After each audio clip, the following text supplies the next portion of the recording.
Let me read Colossians 1:15 through 20 again. He is the image of the invisible God, the firstborn of all creation.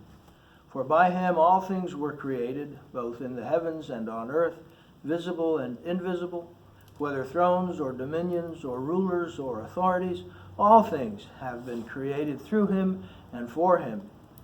And he is before all things, and in him all things hold together. He is also the head of the body, the church, and he is the beginning, the firstborn from the dead, so that he himself will come to have first place in everything. For it was the Father's good pleasure for all the fullness to dwell in him, and through him to reconcile all things to himself, having made peace through the blood of his cross.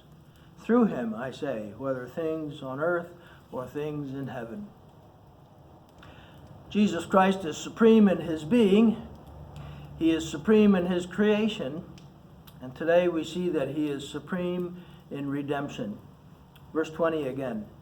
Through him to reconcile all things to himself, having made peace through the blood of his cross. Let's remind ourselves what Jesus accomplished on the cross.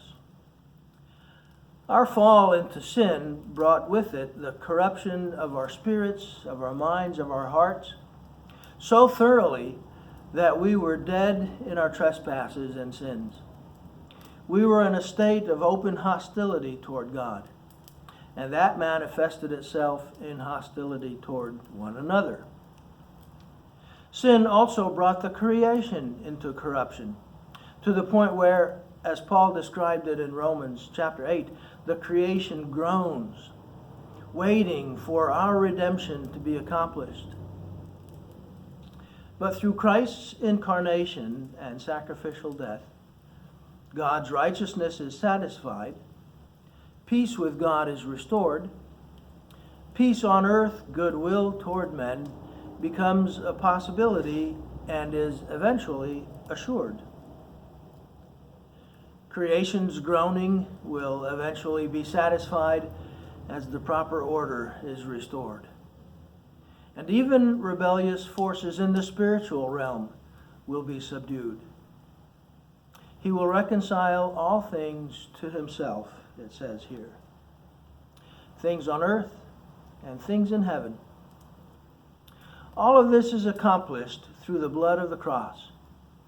The Prince of Peace has purchased peace at the cost of his own blood. As one of the commentators has said, in the death of Jesus, God is saying to us, I love you like that. I love you enough to see my Son suffer and die for you. The cross is the proof that there are no lengths to which the love of God will refuse to go in order to win human hearts. And a love like that demands an answering love. If the cross will not awaken love in our hearts, nothing will. Think about that today.